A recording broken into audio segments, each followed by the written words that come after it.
Oi, seres humanos, eu estava com saudade de vocês, espero que vocês sejam bem. Hoje eu vou fazer um vídeo muito especial, vocês podem perceber que algumas coisas aqui mudaram, mas é para recebê-los melhor. Então eu quero pedir para que você assista até o final desse vídeo, porque eu tenho preparado ele com muito carinho, com muita oração.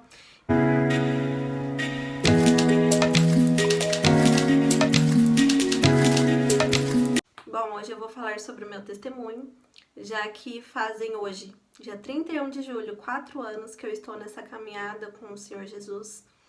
Faz 4 anos que eu o conheci, então eu quero contar um pouquinho melhor, eu vou contar sobre essa transformação, sobre como eu era antes, como eu estou agora, certo? E eu já quero deixar uma coisa bem claro. O nosso passado não justifica o nosso futuro. Então, independente do que aconteceu no meu passado, por exemplo, isso não justifica aquilo que eu vou ser futuramente. Não é porque eu fazia o que eu fazia no passado que eu vou morrer assim. E isso serve para todas as pessoas, sabe? Eu quero trazer esse senso antes de começar a abordar, porque eu vou falar sobre o meu testemunho sem censura.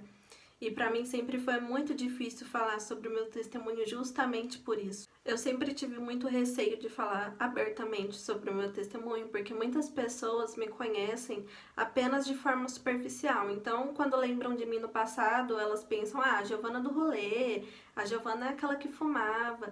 Mas eu nunca contei o meu testemunho com tantos detalhes igual eu vou contar aqui hoje. Então, eu sempre tive muita dificuldade de me expor, mas eu acredito que é algo do coração de Deus. E eu peço mais uma vez que assista até o final, porque ele será abençoador para sua vida. Eu vou fazer uma oração no final e amém. Bom, aos 6 anos de idade, eu fui abusada sexualmente por um adolescente que morava no mesmo condomínio que eu. E isso despertou uma sexualidade muito precoce em mim. De certa forma, já distorceu algo na minha mente, despertou algo na minha mente que ainda não era tempo de eu descobrir o que era. E mais, os meus pais ainda na época se separaram. E nesse tempo eu senti já um vazio de alma, uma ausência. Isso foi causando um certo dano em mim, mesmo que eu era criança, no meu coração eu já sentia a ausência de algo. Então, quando eu me tornei adolescente, aos 12 anos de idade, eu comecei já a beber. Então, conforme a liberdade que eu tinha, mesmo que era pequena, eu passei a buscar o amor que eu não recebia ali naquele momento, ou até mesmo o amor que eu não recebi na minha infância. Eu passei a buscar em coisas, em pessoas e em lugares. Aos 14 anos que eu vim lá de São Paulo, capital, para Franca, que é interior de São Paulo, eu comecei a beber todos os dias. E aos 15 anos de idade, eu comecei a fumar. E aí eu fui desenvolvendo vício pelo cigarro, pela maconha. E nesse tempo eu tive um estilo de vida que era totalmente distante daquilo que eu sabia que agradava a Deus. E como a Bíblia diz que um abismo puxa o outro abismo, logo depois eu comecei a me envolver com roubo, com tráfico, com pessoas que tinham algum tipo de envolvimento com essas coisas. Mas eu queria lembrar que, na verdade, eu não precisava disso, mas era porque algo estava mal resolvido dentro de mim. E eu não tinha inspiração em pessoas diferentes de mim. Pelo contrário, a inspiração que eu tinha das pessoas eram pessoas que tinham, a maioria das vezes, a mentalidade distorcida, assim como eu também tinha. Então, tudo isso vinha de uma necessidade de ser amada, de ser aceita, sem contar que eu já cheguei a me cortar e pensar em suicídio várias vezes. Eu já me envolvi com mulheres, eu já tive muitos problemas com a polícia e muitas vezes sobrava para minha família também. Eu já fui ameaçada de morte. Então eu já passei por muita coisa e tudo que eu tô falando aqui eu tô falando com propriedade, porque é minha experiência de vida, é a minha história de vida. Acredito demais que hoje, se eu tô viva e o fato de eu nunca ter sido presa é porque foi realmente Deus na minha vida, sempre me guardando e sempre me segurando. Eu não sabia que Deus estava comigo. Na verdade, eu achava que Ele era um Deus muito distante, só que Ele já estava me guardando desde então. Quanto ao meu comportamento, eu era uma pessoa totalmente tóxica. Eu não tinha coragem, eu não tinha capacidade de perdoar as pessoas. Então eu era muito rancorosa. Eu era ignorante muitas das vezes e eu arrumava confusão com as pessoas sem motivo. super à toa. Eu era muito debochada, egoísta e eu não sabia amar as pessoas, porque na verdade eu não amava nem a mim mesma. Então, quando eu tinha 18 anos, eu fui em uma igreja e nessa igreja eu ganhei uma Bíblia. E todos os dias antes de dormir, eu comecei a ler essa Bíblia e parece que Deus ele falava comigo tão poderosamente e a maioria das vezes eu estava morgada de tanto usar droga, só que mesmo assim Deus falava comigo através da palavra dele. E isso gerou um temor em mim. Então eu comecei a pensar na possibilidade de eu largar tudo que eu estava fazendo, sabe, de errado, para que eu pudesse me aproximar de Deus e de ter uma vida com Ele. Porque mesmo que eu estava naquela situação, Ele me mostrava que Ele estava ali pronto para me ajudar, pronto para me perdoar.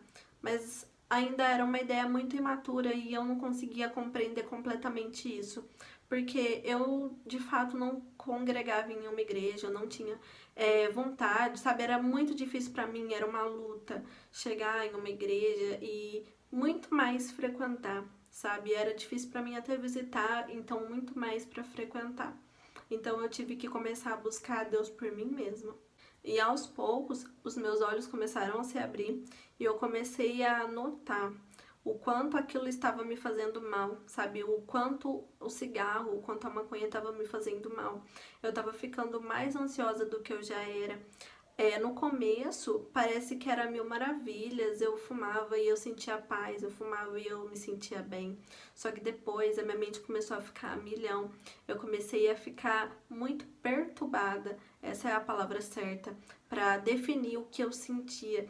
E começava a vir muitos pensamentos e era um turbilhão de verdade. E era engraçado que quando eu ia pro rolê, eu sempre achava que a morte estava me seguindo, eu sempre achava que eu ia morrer. Sabe, eu sentia que a morte estava muito perto de mim. E mais ainda, eu sabia que eu não era merecedora de ir pro céu. Então, quando eu chegava em casa, às vezes era de manhã, quando eu deitava a cabeça no travesseiro, eu me sentia tão vazia, eu me sentia tão sozinha, eu me sentia tão mal. Eu queria ter um abraço, alguém do meu lado, sabe, que eu sentisse que me amava de verdade, mas eu não tinha isso. E tudo aquilo que eu buscava preencher no rolê, eu não conseguia saciar a vontade, o desespero da minha alma. E teve um tempo que eu tive que morar sozinha. E esse foi o tempo que mais me destruiu. Foi o tempo que eu olhei e falei assim: meu, eu tô no fundo do poço. Porque era muita bebida, muito cigarro, muita droga, muito sexo. E eu sentia uma batalha mesmo, uma batalha espiritual pela minha vida, porque por um lado eu via que eu estava me destruindo, eu via que eu estava acabando com a minha vida e por outro lado eu via que Deus ele estava comigo, que ele estava disposto para me ajudar, sabe? Só que era uma confusão muito grande, era uma batalha muito grande e eu não tinha ninguém para conversar sobre isso. Era uma coisa assim muito desesperadora, de verdade. E eu cheguei a um nível que eu sentia os meus órgãos por dentro doendo. Eu sentia o meu pulmão doendo quando eu respirava. E eu sei que é nojento o que eu vou falar, mas eu tava com uma tosse carregada e direto, assim, se não todos os dias. A hora que eu tossia, eu cuspia sangue, eu cuspia preto. E eu tinha certeza que eu ia morrer, sabe? E tinha certeza que tinha alguma coisa de errado comigo, de muito errado comigo, para eu estar desse jeito, sabe? Sentindo essas dores, sentindo esses sintomas, o sangue, tipo, era uma coisa muito estranha. Só que nesse tempo, um grande amigo meu, que morava lá no mesmo condomínio que eu morava, ele me convidou para ir para a igreja. E quando eu comecei a ir para a igreja, para essa igreja que ele me chamou, eu comecei a sentir o amor verdadeiro de Deus. Eu comecei a sentir que Deus, ele realmente poderia me perdoar, que Deus, ele realmente estava do meu lado, mesmo que eu não estava vendo. Eu comecei a sentir que ele estava ali pronto, pronto para me perdoar. E todas as vezes que eu ia lá, eu chorava, chorava, chorava. E eu sentia que era Deus limpando o meu coração e minha mente. Até que uma vez, depois que eu tinha acabado de fumar um baseado, eu fui no espelho e me olhei. E na hora que eu me olhei no espelho, eu ouvi como se fosse uma voz falando assim: Giovana, você consegue perceber agora que tudo isso que você faz não combina com aquilo que você foi feita para ser? E na hora que eu ouvi isso, eu fechei os olhos e eu me vi muito diferente. Eu tava com um semblante muito mais tranquilo, mais sereno. Eu estava mais velha, um pouco mais gordinha, como hoje, né? E essa foi a última vez que eu fumei um baseadinho. Mas assim, eu já tinha chegado a um ponto que eu tinha perdido a minha saúde, o meu emprego. Minha família já não acreditava mais em mim. Eu não tinha amigos em que eu podia confiar, até porque eu não era confiável. Então eu realmente estava no fundo do poço, sabe? Mas eu decidi largar tudo que eu estava fazendo para me aproximar de Jesus de verdade. Não por aquilo que ele poderia fazer por mim, mas sim por aquilo que ele é.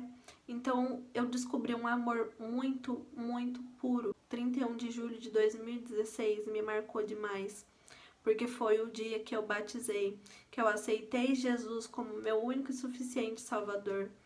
E eu sei que muitas pessoas olham isso como uma religião, como uma fé morta, mas eu sou a prova viva de que ele é real, sabe? E eu não fiz isso para me esconder em uma religião. Na verdade, é o amor verdadeiro que eu descobri. E ainda na semana antes de me batizar, eu ainda estava sendo muito bombardeada por pessoas que falavam que eu era muito nova para isso, sabe, que eu iria perder a minha vida e tal. Eu simplesmente entrei pro quarto chorando, porque realmente eu não tinha ninguém que me apoiasse ou que me instruísse a me aproximar de Jesus da forma que eu me aproximei, porque foi uma coisa assim muito radical. E quando eu entrei no quarto chorando, eu pedi para que Deus me desse uma palavra, falando para mim se realmente era para eu batizar ou não. E foi quando ele me deu a resposta, que está em João 4. E em João 4, Jesus ele encontra uma mulher samaritana tirando água do poço. Só que naquele tempo, os judeus eles não tinham nenhum contato com os samaritanos. Na verdade, eles nem poderiam chegar perto um do outro. E Jesus chegou perto daquela mulher. E ele pediu para que ela tirasse um pouco de água para ele. E ela falou: Mas Senhor, o poço é fundo. Como que eu posso tirar a água aqui para o Senhor? E Jesus respondeu: Aquele que bebe água volta a ter sede. Mas aquele que bebe da água que eu lhe der, beberá da água que jorra para a vida eterna.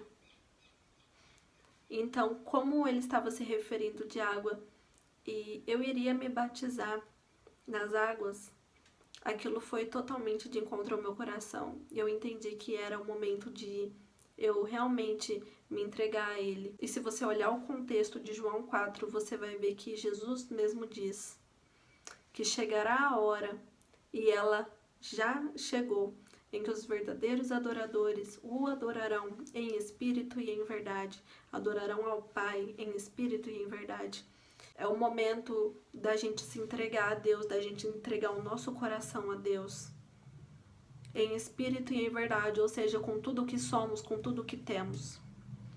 E eu senti essas palavras como uma flecha no meu coração, mas uma flecha de amor, uma flecha que restaura, uma flecha que cura.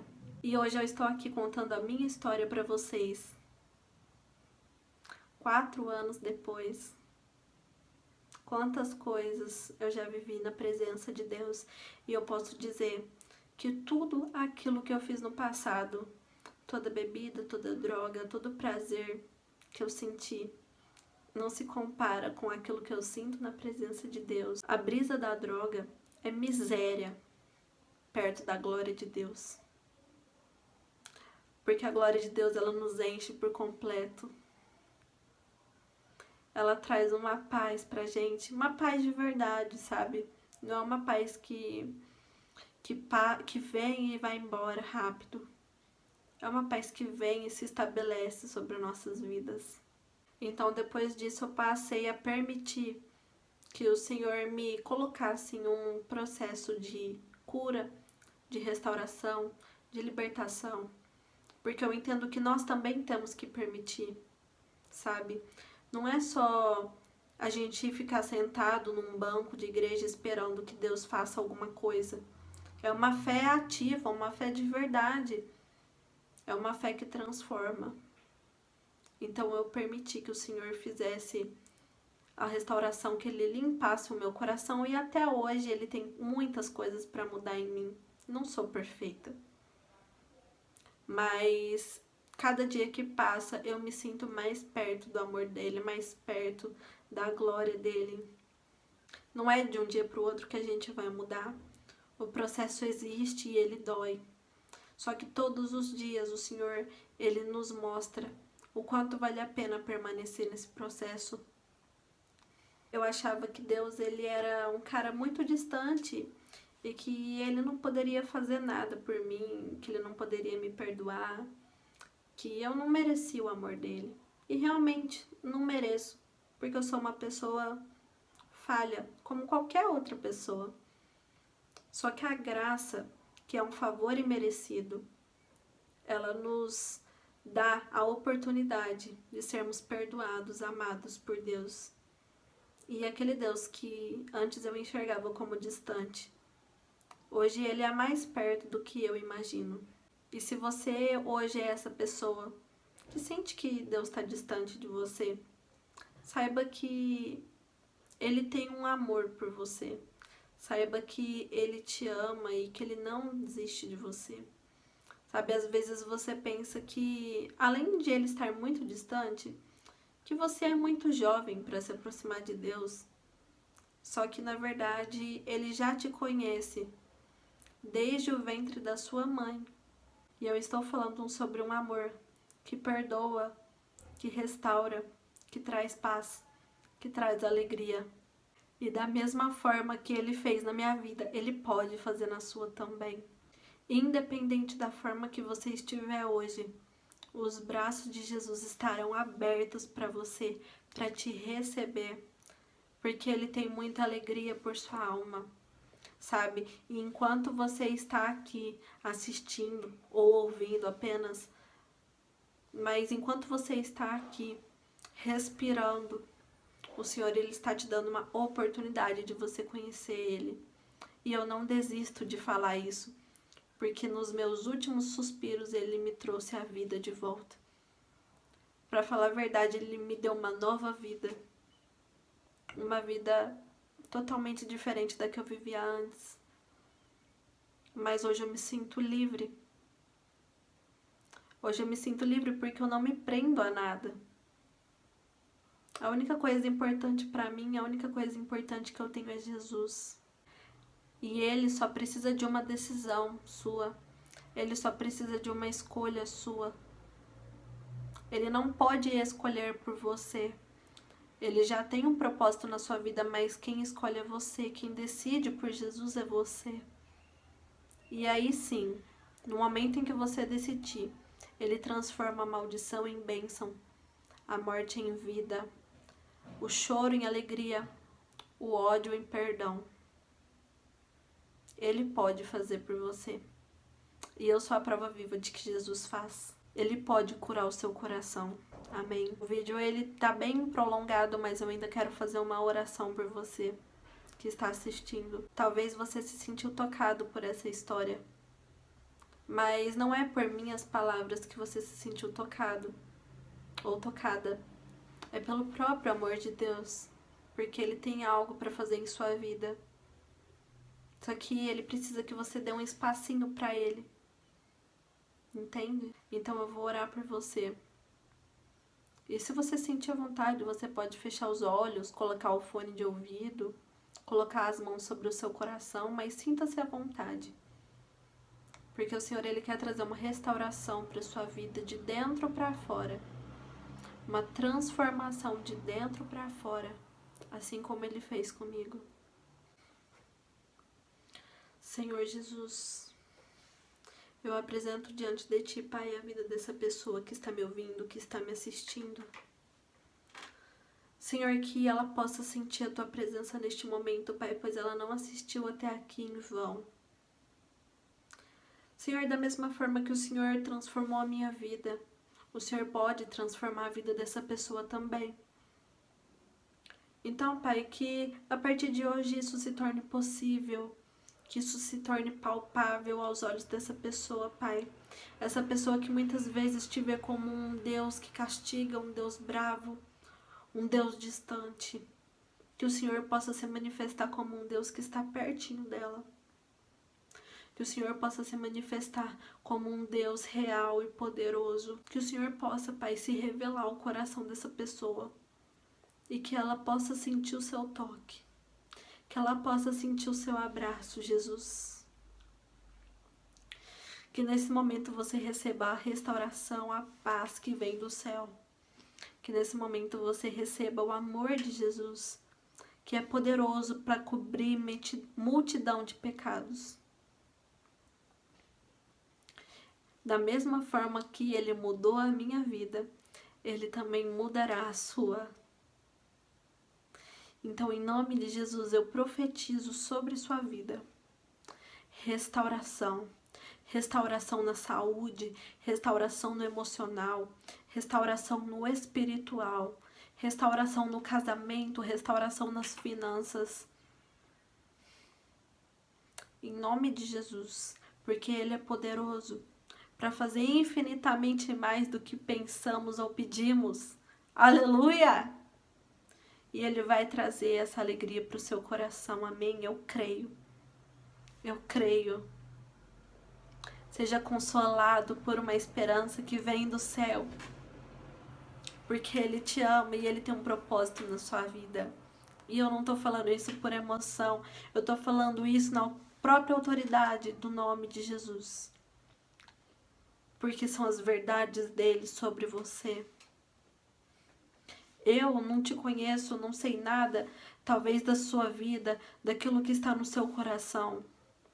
Mas Jesus sabe e Ele está do seu lado até nos momentos mais difíceis. Que você possa perceber isso, que você possa ficar mais sensível a isso. Amém? Que o Senhor Jesus te abençoe.